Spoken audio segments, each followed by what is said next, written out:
team's page. And we will also put links to other Earth Month events in the chat as we go through this presentation. So you'll have the links to other events that are coming up. So with that, let me introduce John and Paula Warren. They started their journey to a plant-based diet the same year they were married, 1969. They spent a year in a Quaker intentional community in the mountains of North Carolina.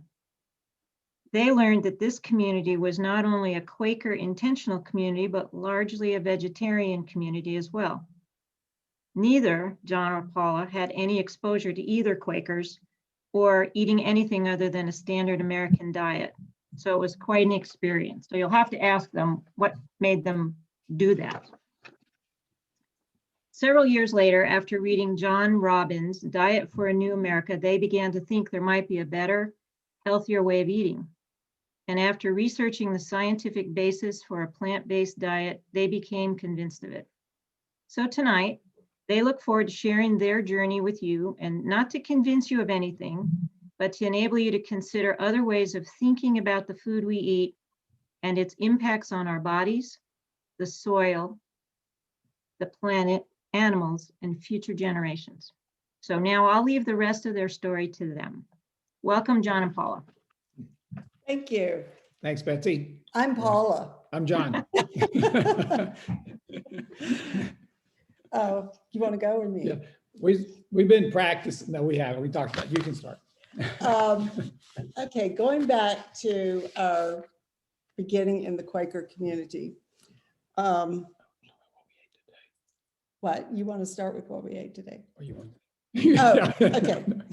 So this is how we will probably be negotiating as we go along with our presentation.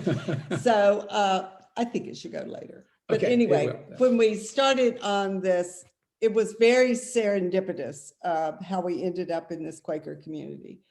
John was actually teaching school for a year up in Pensacola, North Carolina, up in the mountains, a small 5-grade school, all in the same building, and this got really small. So, and while we were up there, something in what we were reading, there was an advertisement for this Quaker camp that was on the other side of the mountain from where we lived. So, and we thought it just sounded really interesting. Well, let's just drive over there and check it out.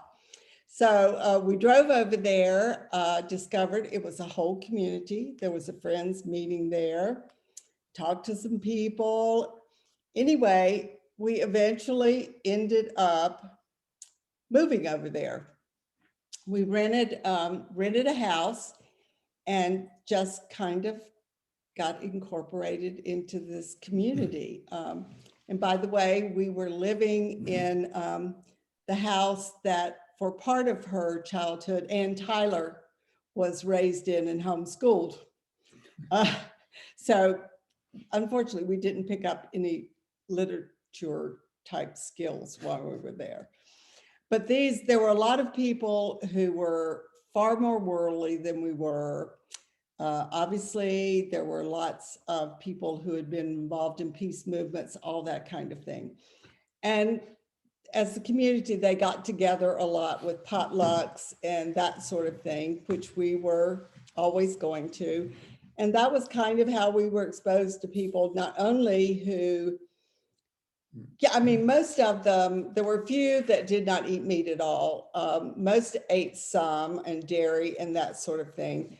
But I'd never, ever been exposed to anyone that just didn't eat a regular standard diet, or people that looked at the world the way they did, people who were such activists. And John and I very often will think back to that and say, that was a really eye-opening year for us in lots of ways other than just our diet.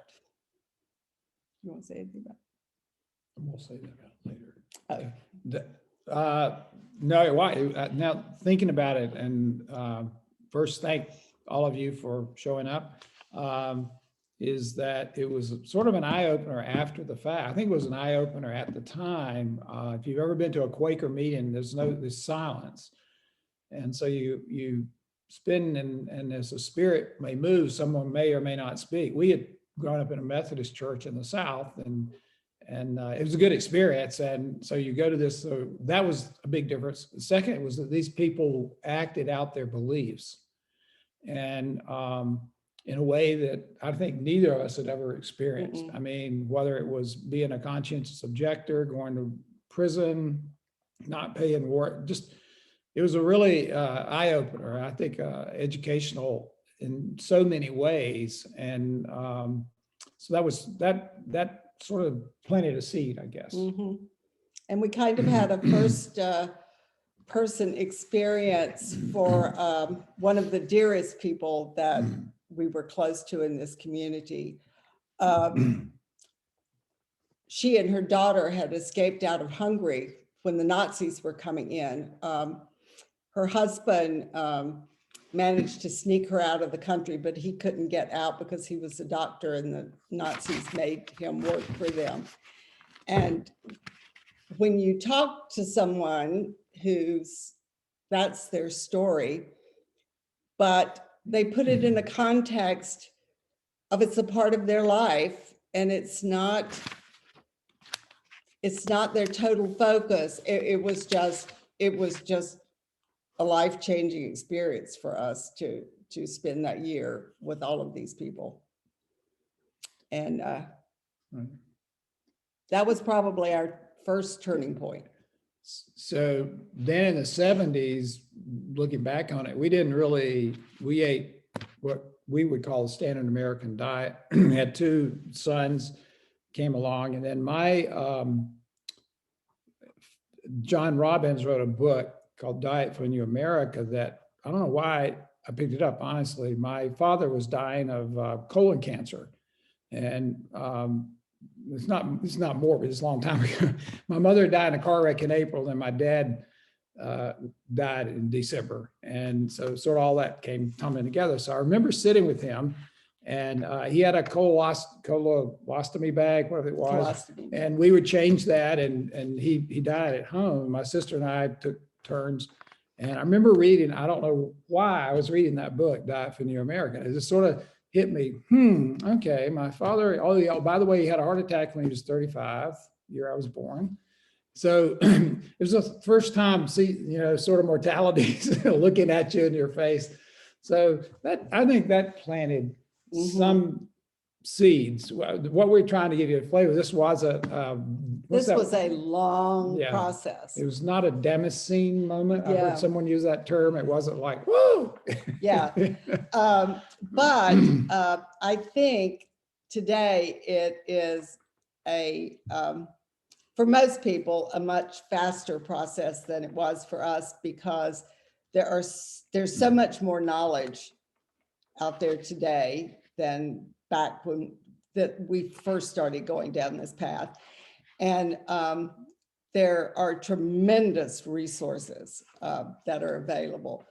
But part of the thing is that it is a journey, and there's people do it different ways and in different time frames.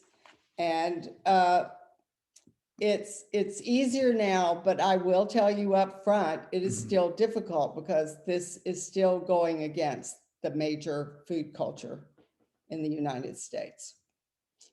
And then to jump in, what really opened our eyes for actually how you do this was when we learned of John Mcdougall. He's one of the pioneering people. He's now sort of retired from his practicing, but he's still involved in these so-called retreat type things that they do. He was one of the first people who espoused this total whole food plant-based diet. And he had numerous patients that were really, really struggling with heart disease, diabetes, all these things. and they were getting well on his diet. They were losing weight, all this kind. So he was our first resource, and we just started playing around with things. But if we wanted a pizza and we were out with friends, well, we'd have pizza. So we were really just slowly adding more and more plant-based foods into our lives and learning as we went along. Yeah, maybe we used to live near Duke University in North Carolina, and Duke was famous for the rice diet. The guy, Walter Kipner, was doing this back in the 70s and 80s, mainly to help very obese people lose weight. And diabetics. And diabetics. It was basically rice with a few sugar in it. That was all they would eat for a little bit of orange juice. Orange juice and rice. And that is all he fed them. Their illnesses improved or went away. They lost weight, and that is all he fed them. Yeah. And oh, by the way, you hear so much about protein and where do you get your protein? The reason there was simple white sugar that he put in the rice and for having the orange juice was to lower the percentage of protein in that diet, because he needed to lower the percentage of protein to get the medical results he needed to get with like diabetes and that sort of thing. I mean, that just blew my mind. And he was very, very successful, but he had a lot of flack at Duke. So going up to where Paula can talk about what we did in 2015 is we lived in Richland, Washington, and one of our favorite places to go was Las Margaritas. We love Mexican food. And I forgot, there was also Red Robin, because we like the all-you-can-eat French fries. And so I'm just trying to give you a context. Give you context of what our past might have been. So we were just recent. Here's a good example. We ate at Despo's in Ketchum, coming back from Helena Saturday, whenever we did it, and Monday. And it's our favorite little restaurant. So what we had there is steamed corn tortillas, and they brought us a side order of black beans, which have no dead animals in them, no pork or anything, no cheese with it. A salad they have called the KMT salad. We just had the cheese left off on it, had rice and some other things. And we brought our own salad dressing, because their salad dressing has some dairy in it. And we basically made our own. We had 4 taco, what do you want to call them? We made our own ourselves. Tacos. So, and also their delicious salsa. Right. And so that's how we've learned, because people, Mexican food is usually slathered with lots of sauces and cheeses. And so we just, the way we eat now, we don't eat that way. I'm just trying to compare the two as an example. And just as a little aside, Mexican restaurants usually are very simple restaurants to eat in and have a plant-based meal. So why don't you tell them about the Mcdougall thing we went? Oh, so we started tooling around with this, but we're not totally in, our ankles up, but not our body or something in the water. Each year, our diet and lifestyle was getting a little closer and a little closer. Mainly because we've discovered a lot of people where we were being exposed to the actual research on a plant-based diet. And then somewhere in that process, somewhere in the last probably 10 years, it was no longer just for health reasons or anything like that. This diet just kept moving us more and more to animal compassion kind of diet. So for me, it has become as big an ethical issue for me personally as it has for, I think this is the best diet for me to be eating. But in 2015, John Mcdougall, as I mentioned, he was the first one that I was really exposed to. He used to do these at what were called advanced study weekends. And the Mcdougall program is based up in Santa Rosa, California. And he would do these 3-day programs on the weekend, Friday, Saturday, and Sunday. And he would bring in several different experts in the plant-based arena. And you would have this weekend where some of the talks were by Dr. Mcdougall, and then you have presentations over the weekend by all these different people. Some of them would be practicing doctors. Some of them might be a researcher. There was lots of variety in this, but these were people who really did serious research and folded all this kind of research into their medical practices and that sort of thing. And we just decided almost on a whim, let's go. And then all of your meals are served there. They're all plant-based. And at the end, I guess maybe on Saturday night, we were sitting, waiting, talking after dinner, waiting for the evening speaker to speak. And I said, you know, we've gotten like 95% here. I think I've been convinced that we need to step over and be at that 100% mark. So it was actually at that weekend on the 15th that we went whole food plant-based. And the vast majority of our food follows the no salt, oil, or sugar added to the food. And it has been that since 2015.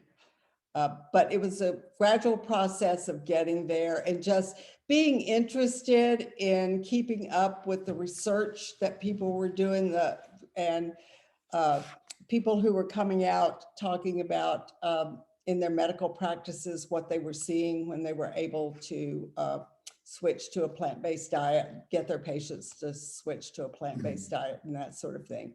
So that was really our turning point. And we actually started on this path when really we were about 40. We were much younger than that. We were in our 20s when we were in this Quaker community. And it was really not so much focusing on making sure we were eating. It was just an awakening to a different way to live. And it took a while for that to percolate in us and become our personal way of looking and living in the world. Over to me. Yeah, over to you. I was thinking about, some of you have probably been to Whole Foods. At that weekend, we met John Mackey, who also eats this way.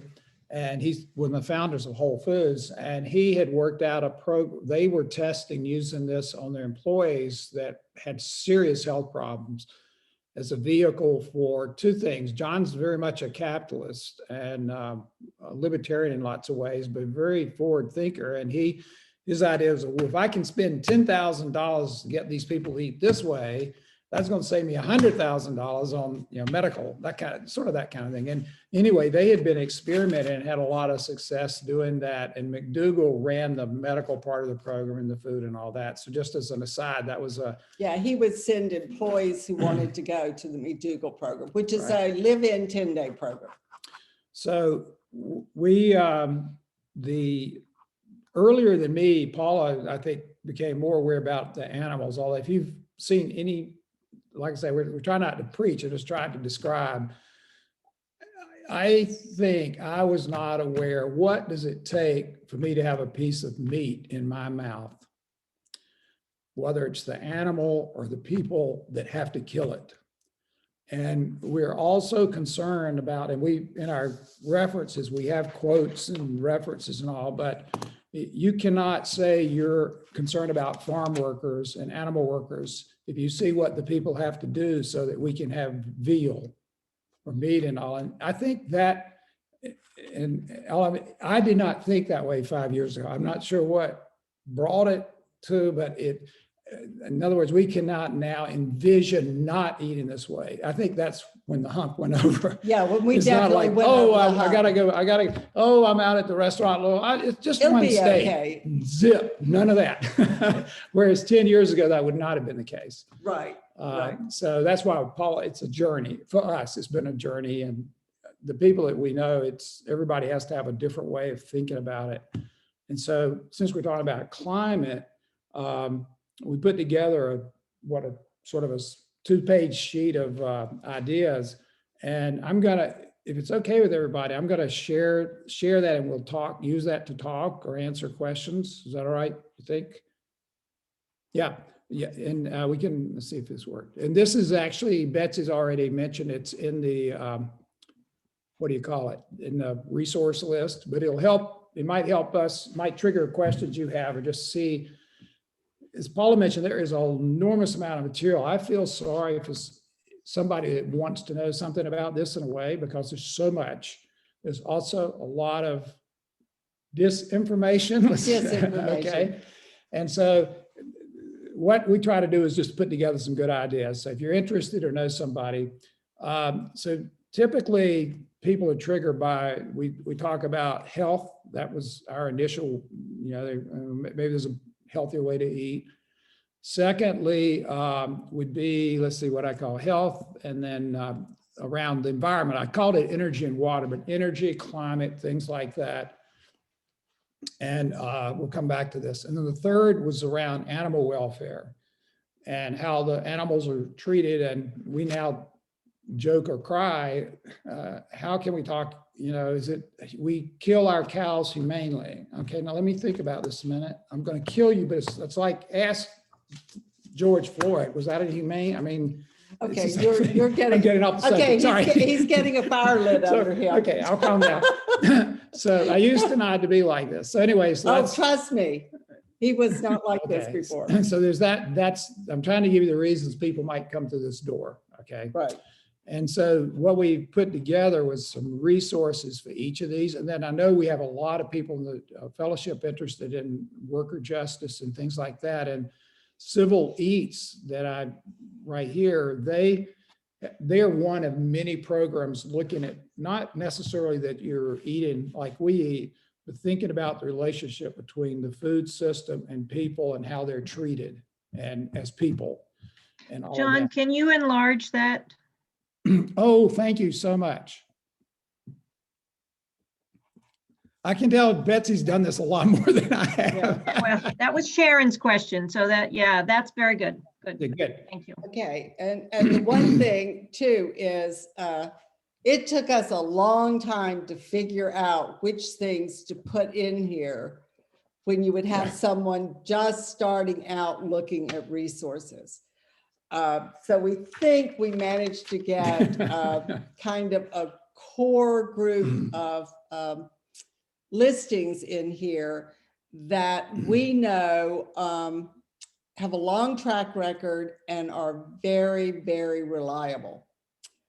You don't have to question what's on the websites of these people. And we've tried to just keep it where you can kind of go to what you're interested in. And then if you want to go further, any of these that you go to will probably bring up something that you'll say, oh, I want to check that out. And from their websites, you might go to others. Like I said, there's just a wealth of information out there now. Yeah, just to give you a feel for that under health, the China study was one of the most massive studies and there's a book called The China Study about looking at health in China. And they weren't looking about plant-based lifestyle. They're trying to about what causes people to die and what are the correlations and causation. And these diseases. Right. The second one, if you have anybody in your family that's got severe heart disease and all, you might want to at least look at this book. This is the first, Ann Esselstyn has, this goes back in the late 80s and 90s in the story and how he used diet to prevent and reverse heart disease. Quite a story. Mcdougall, we've already mentioned. He has a free online course if somebody's interested. Even if you don't want to do this, there's a lot of interesting things here. Michael, great nutrition facts. This guy is amazing. I don't know how he reads so much, but it's basically, you can almost go there and hit any, like say D3, you're interested in D3, you can go to that site and there'll be videos and blog posts about research on D3. And he does them as really, he takes all the research and gets it down into what, it's not bullet points, but for me, it's the same equivalent. It's short, it's quick, it's sweet. And this is right in the research. And then the research showed this, but he covers everything. I just don't see how he does it. So for those of us that missed it, what is D3? Oh, it's the sunshine vitamin. Oh, the vitamin D3. Gotcha. I'm sorry. Good point. Good point. He was actually the last person we saw. He came to Boise. And over 900 people at they had to turn away people into an extra room out at the College of Osteopathic Medicine. He was talking about his research. Newest book. His research in his newest book. So we had those. If you're interested in brain health, the reason we decided to do it this way, I think, is there's different things that might trigger your interest or lack of it. And so Dean and Aisha Sirzai are a team of neurologists. They have other PhDs, but they have a whole list of PhDs. Their new book, The 30-Day Alzheimer's Solution, is around the role of diet. It's not, if you already have it, it's too late. But if you're trying to prevent or that kind of thing, really, really fascinating research. Neil Barnett is around health, but also really as a doctor, he about how animals are used in labs and stuff like that. And training new doctors. There's a lot of training of new doctors.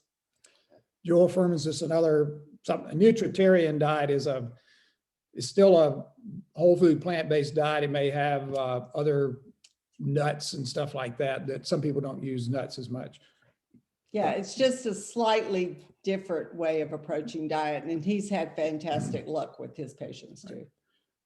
We put in Brenda Davis for families. She is a registered dietitian, which can say, God, that's boring. This gal is great. All these people, you can find videos for them on YouTube. YouTube's their great website. for seeing them. But she has this great plant-based nutrition guide for families and just really fantastic. For people raising children and are unsure about, will my children get enough of the nutrients and all that kind of stuff? She is a very, very well respected researcher. Chef AJ is a one of a kind woman. Her thing had been on weight loss. She used to have the ultimate weight loss program, all she still does. Whole food, plant-based. But when the COVID started, she started doing interviews. They're usually at 12 o'clock our time. And if you go to her YouTube channel, she's done hundreds of these with almost the widest range of people that both do research, practicing doctors, recovered. Cooking demonstrations. Yeah, cooking demos, really. Dermatologists, gastroenterologists. Right. You name it. Whatever. It's quite a reason. It's a tour de force. Yeah. So. And she is quite a character. Right. Health Span Solution is focused on thinking about eating for health span, not lifespan, and go into a lot. Paula and I really enjoyed this book and this couple that did it. So that's why we put it in here. Energy and water is a reason. So all those are sort of health resources. Energy and water, there's a lot more. Honestly, we didn't get all of it, but obviously Drawdown, all of you are familiar with, but their latest Drawdown books, Farming Our Way Out of the Climate Crisis. It's not directly about, say, I'm going to just eat plants, but it has elements in there thinking about farming and food systems and things like that. So it's a really nice, about a 30-page report that's really good. Farm and animal worker welfare is, I don't know how to say this. This podcast has had more impact on me in a way I can't explain it. This is a couple in Arkansas that had a big cattle farm, 240 cows, and how many? 100,000 chickens or what? Every 52 weeks and 52 days. 52 days. And I think Tyson was the company that they did the chickens for. But when we first heard them, and they are fascinating. I would just, whether you're interested in this or not, whether animal welfare is anything you're concerned about, it is just to watch the transformation in this family is just a truly heartwarming story. And it's a really tough struggle for them.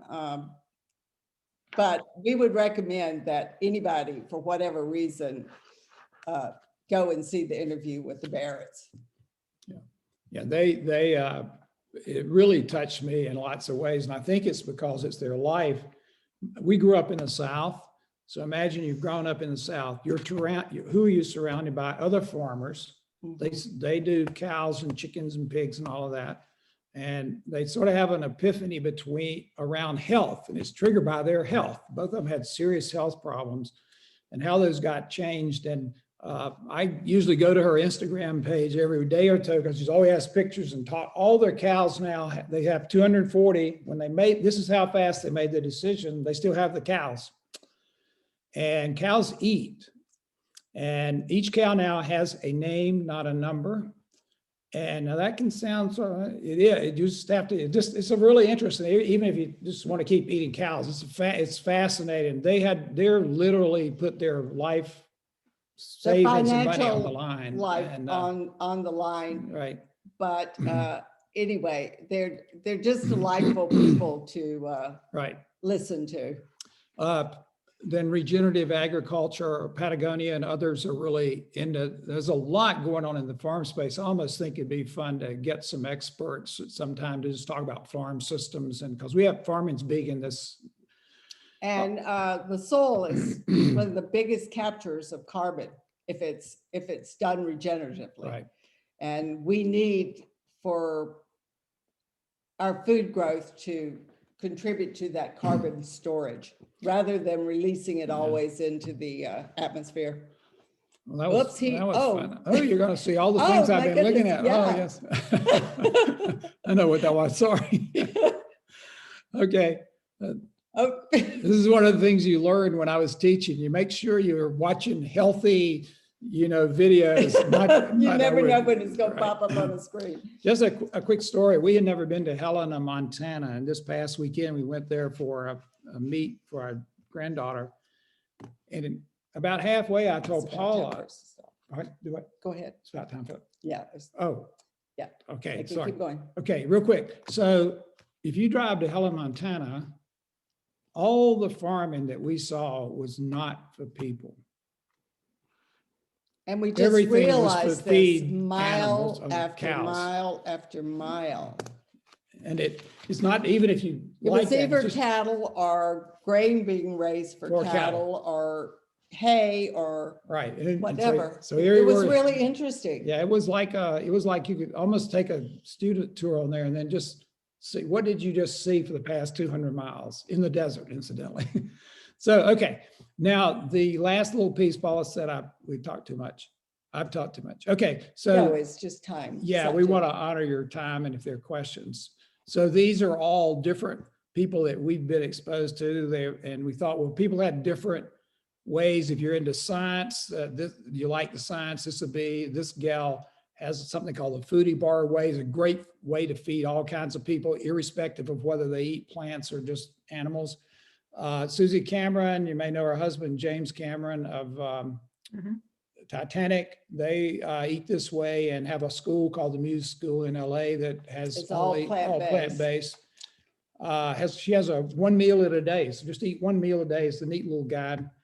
Plant-based nutrition support group guy had a heart attack, was brought back from the dead, and it really changed his life. So now he does all this to bring people back. They just started as a small little group, and it's grown to a huge group, and they do all and you can see the videos from there. Crocs in the Kitchen. These are just two down-to-earth people that had a lot. Young They were people. very, very large and are using this to lose weight. And they're funny. You know, some people like that. If you're a And they're jock, 2 years into their journey. right, and they lost You wouldn't believe how different they 200 or look. 300 pounds. Wow. The athletes, this is for jocks. So the vegan gym. Pleasure Trap is really useful if anybody that really has food addiction issues. And actually, even though I'm the weight I should be, I think I'm addicted to sugar. Mhm. And there's a lot of Mark Bittman has a new book about junk food and all, and talking about how our food's made to be addictive. So anyway, that's a really interesting, if you're interested in that. These are all cooking and recipe resources you want to say anything about. There are some great ones out there. So if anybody says, I'd like to try it, I just don't know where to start, this is $1 million list right here. Right.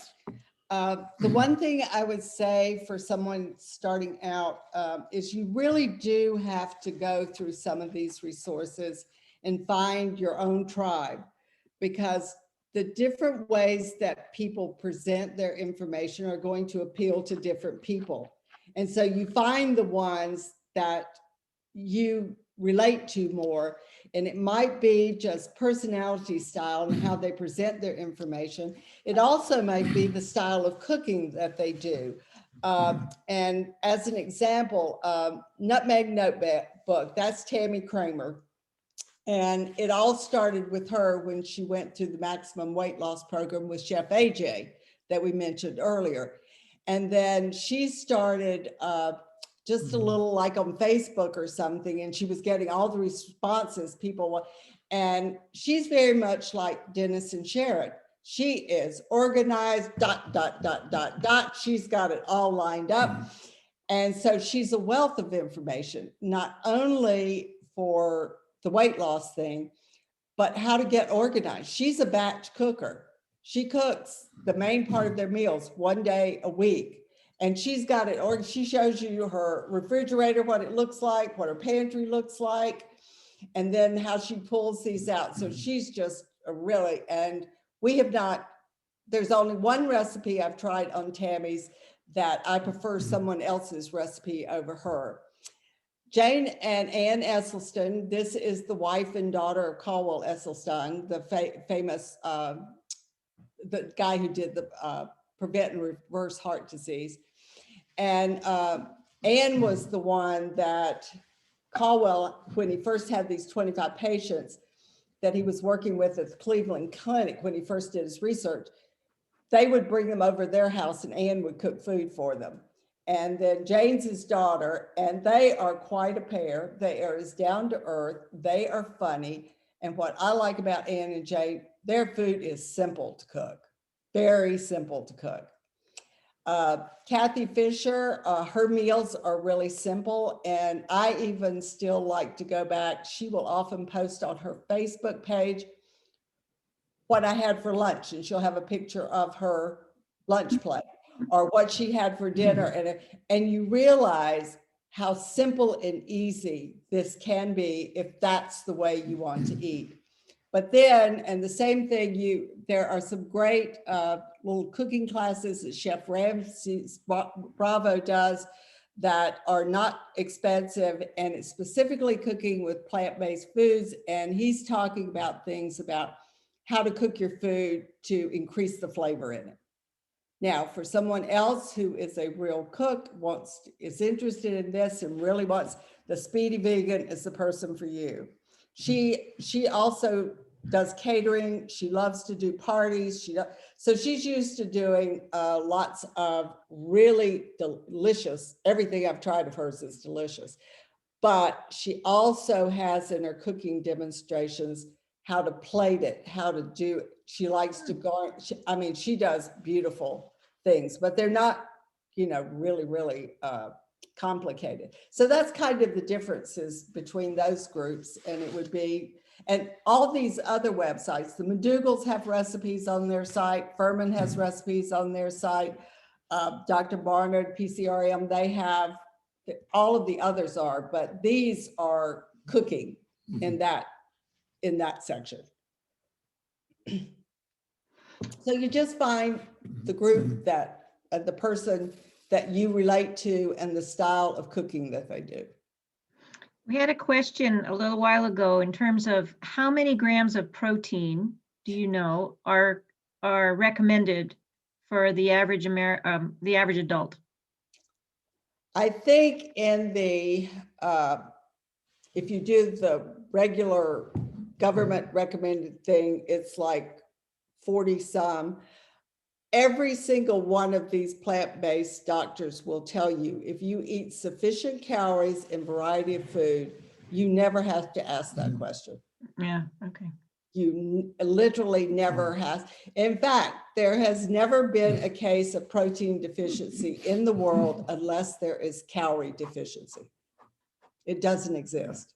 I'm surprised. This is usually what people ask, and it's fine they ask. It's not fine when doctors say this, because when you think about the way that we set up to eat, in some of the books they will talk about this, but there's been 2 or 3 guys that have run across the country. We don't eat any dairy or animal products, none. So anybody tells you it's not true.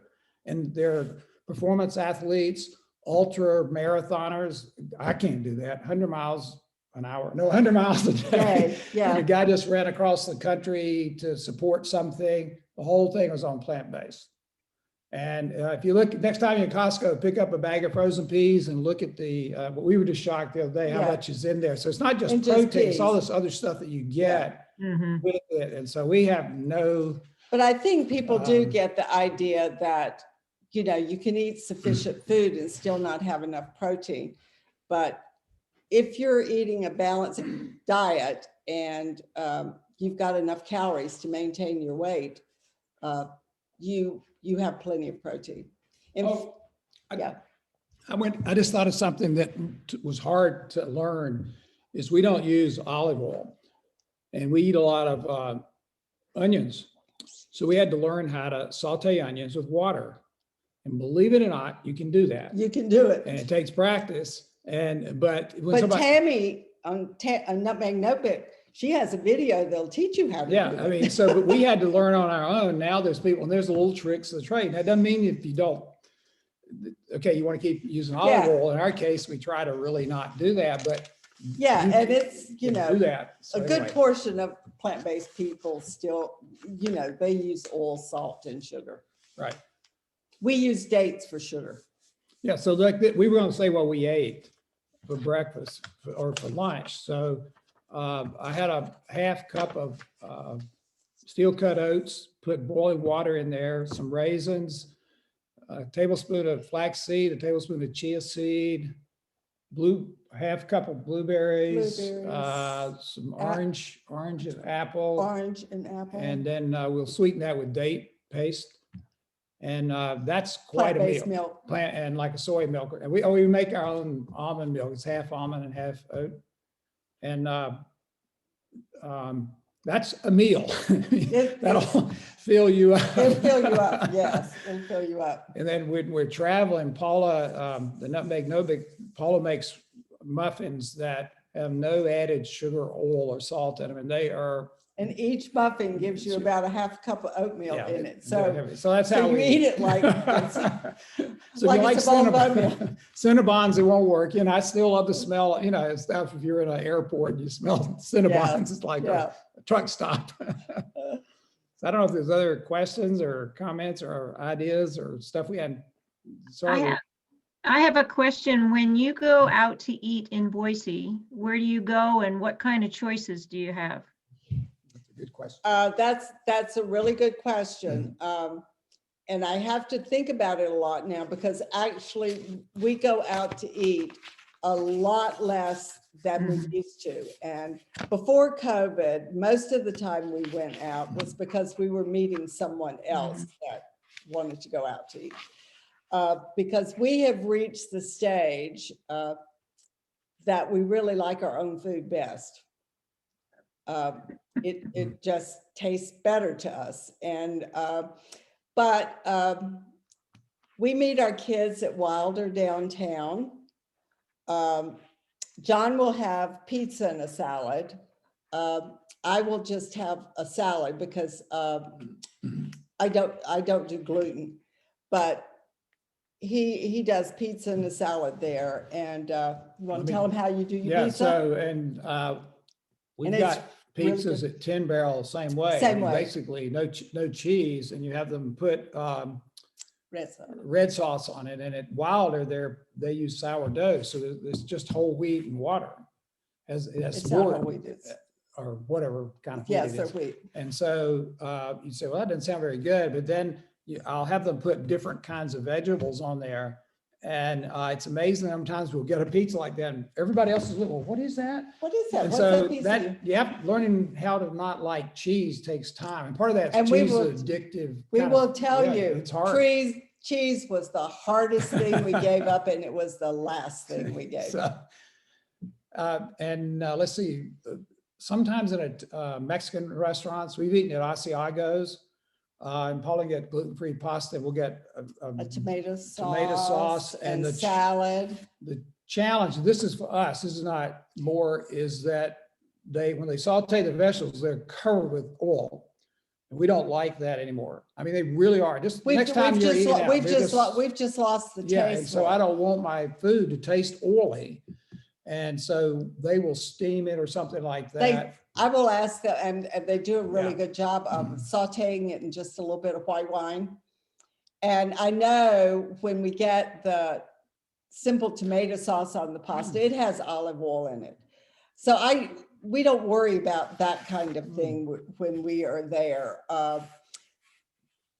It's, if we have an option to ask them to like saute it in white wine or something, we will ask for, but we don't make these really demand, well, I want you to do this and this. If I want to eat as strict as I do at home, I will stay home and eat. Because I don't think we should ask the kitchen to do all of these special things for us. The other place we like to stop for lunch is Roots Zero Waste Market. Yeah. Now that also has fat and salt and some sugar in it, but they make some really good food and some absolutely delicious soups. Mm. Yeah, so that's our favorite lunch place. Whole food salad bar, but it's not open Yeah, back we've yet. missed Whole Foods salad bar. If we were out running errands and it got to be, a little late and we were like wanting some lunch, we used to always go to their salad bar and fix the salad. So we do miss that one occasionally.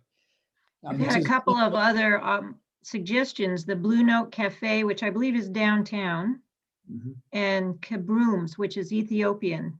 Both I've are been- right. John's been to Kaboom's. It's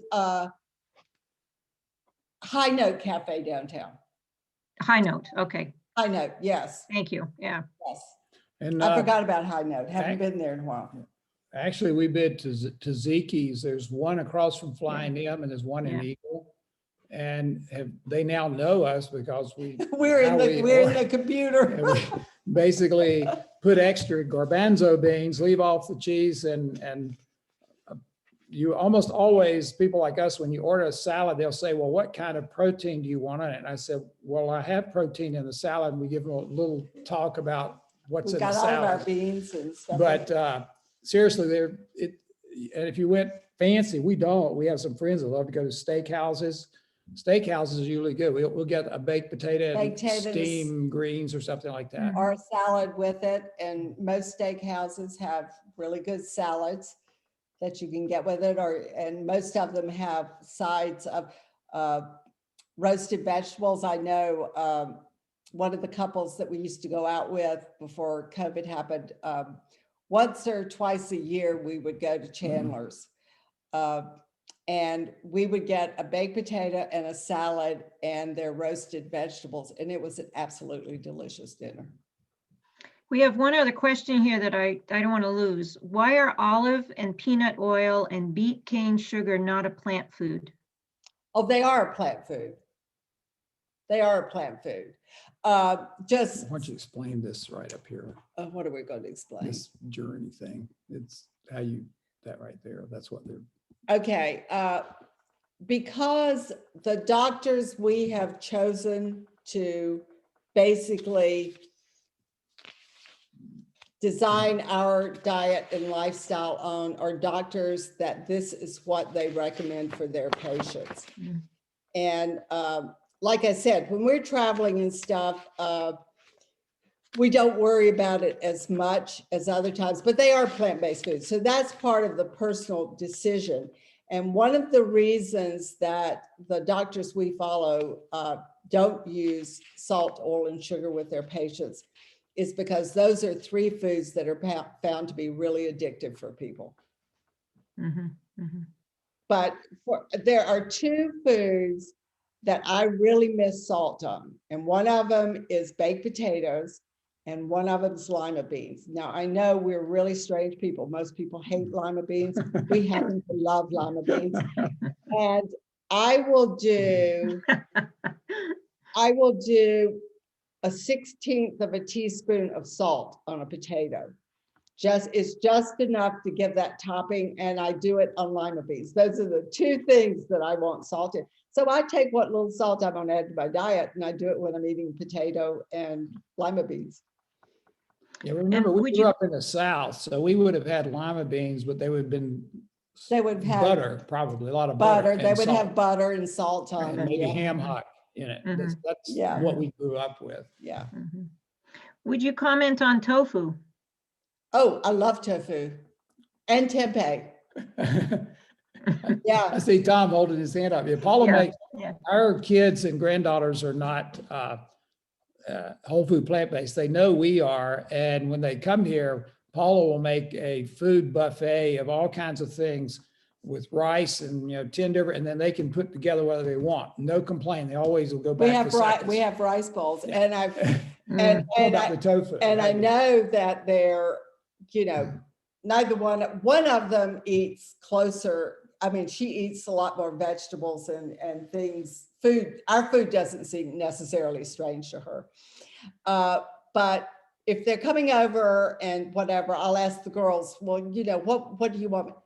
Oh, your rice bowls with tofu. Always. Oh. Rice bowls with tofu. And I've had the granddaughters come, I'm hungry, and they'd open the refrigerator.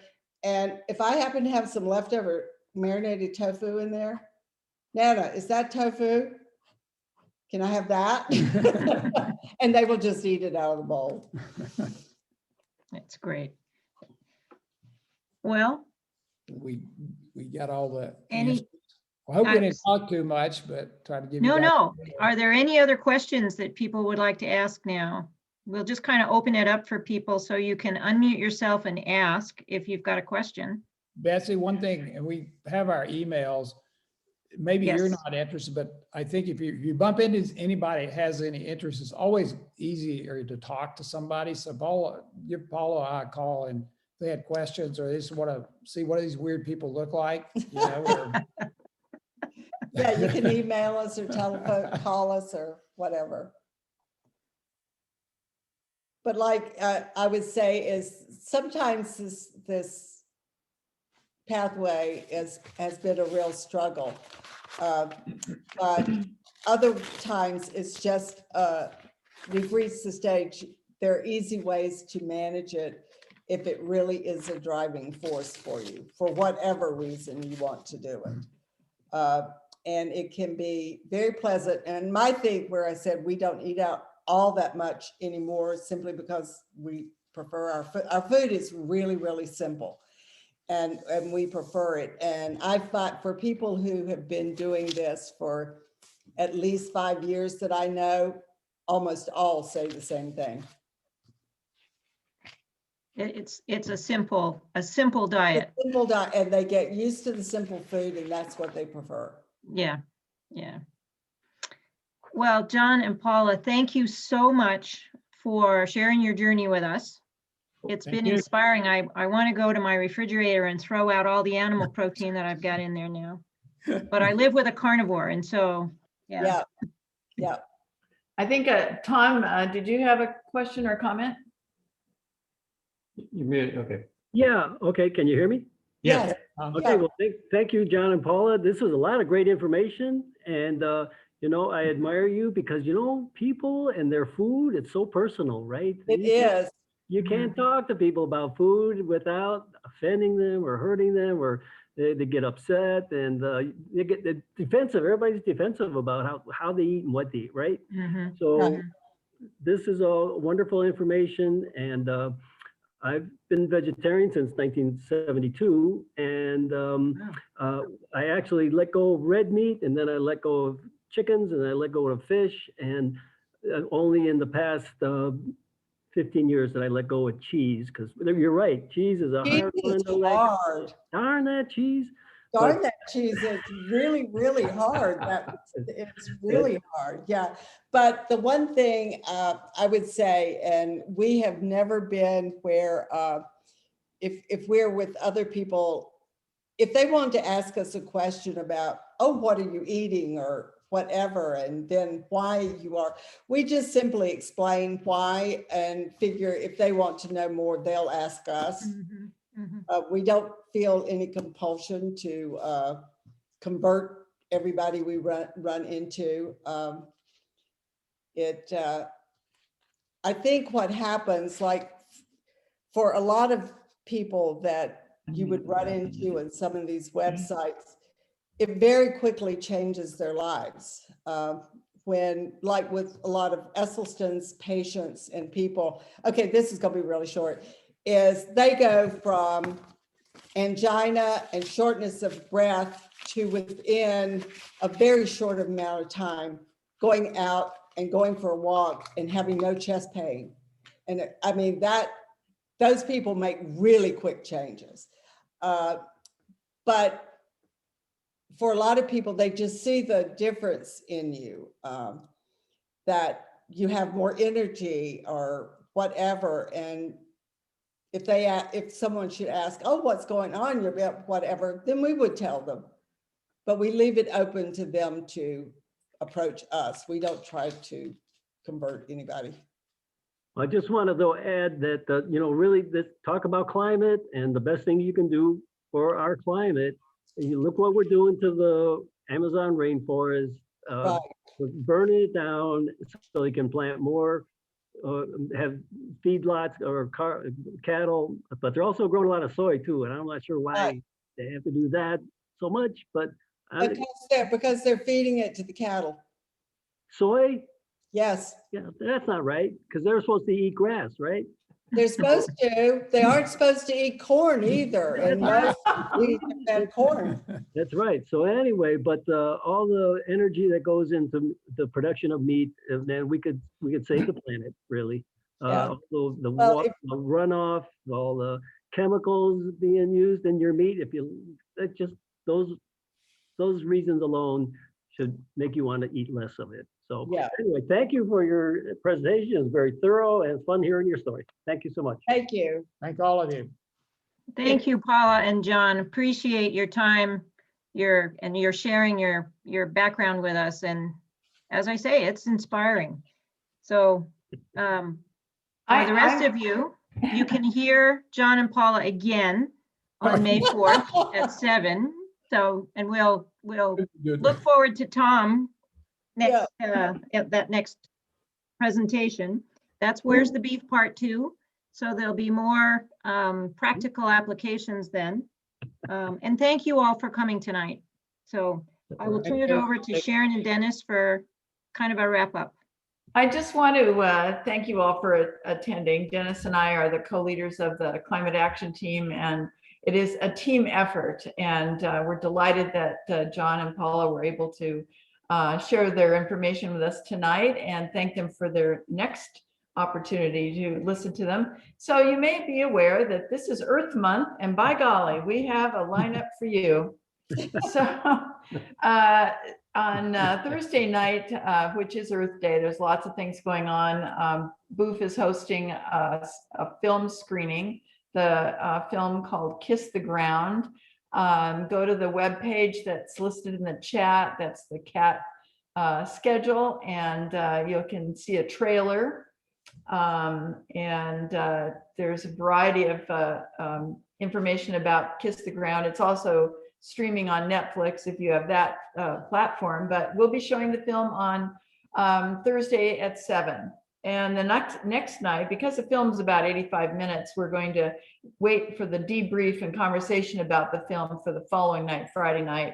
And that's at 7 as well. And there's first a little bit of a film with the filmmakers, a video that was pre-recorded when I released it in late last year.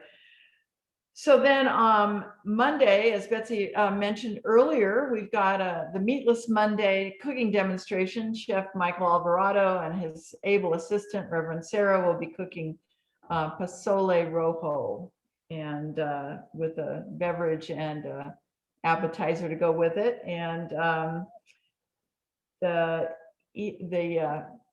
menu for that meal is located on the Climate Action webpage, and I'll put that in the chat. Or maybe Cornelia, could you put that webpage in the chat? That'd be great, thanks.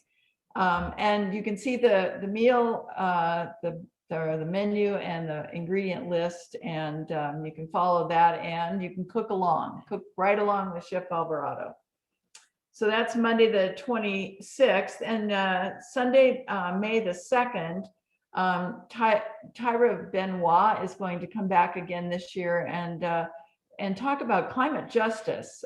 There really is a serious and direct link between climate and crisis and the social justice issues that are plaguing our planet. And she will talk about that. She's an able trainer from the Climate Reality Project, which was started by Al Gore. On Tuesday, then we're going to have the Warrens back, and that's part 2. That's May 4th. And they're going to be answering questions, a little bit more information, tips and tricks. So please come back for that. And then on Thursday, May 6th, we have representatives from Citizens Climate Lobby. Linda and Nancy will be talking about another solution, the carbon fee and dividend. House Bill 2307. Thank you. I lost that for a minute. Anyway, so and that'll wrap up the virtual presentations. You must go and visit the Earth Month calendar that Kathy and Scott have so ably assembled. It's fascinating. Lots of things for children, families, everybody. So that link is in the chat. And Paula or John mentioned about their email addresses. I put that in the chat. So take a look at the chat, pick up whatever your information you're looking for, and the link to the the pages that John and Paula were describing with all those links in them. They're located in the Climate Earth Month, sorry, the Earth Month website, and they're located under today's date, the 20th. Go under that listing, and then you'll see a link to Climate Action Team today's date. the Reese's Or service. Earth Week, today's date. It's Earth Day. I Yeah. can't copy this. It won't let me copy it. So yeah, so it's the same page as all of the other schedule, and then just look at today's date, and in the dialogue of the description of today's date, you'll see that page. So Going back for a second there, going back to Ty Benoit's presentation, we all know she did her training under Al Gore and his group, and so they stay up to date. So they have frequent conferences that are online, and one of the things that she has mentioned, particularly for our Earth Month, is the relationship, and I think we all know this, the relationship between the climate change and racial justice. And this is the first time I've heard her say that you can't have one without the other. And so it's going to be quite compelling. And I would hope that we can spread the word on that so that more people from our congregation will have a chance to see that, particularly with what Tom and the group is doing in regards to climate justice. Tom. Yes, can we get a big amen for racial justice and George Floyd? Yes. Amen. Yeah. Whoa. Way to go. Finally. What? How cool is that? Yes. Yeah, there you Thank go. you. Thank you, Tom.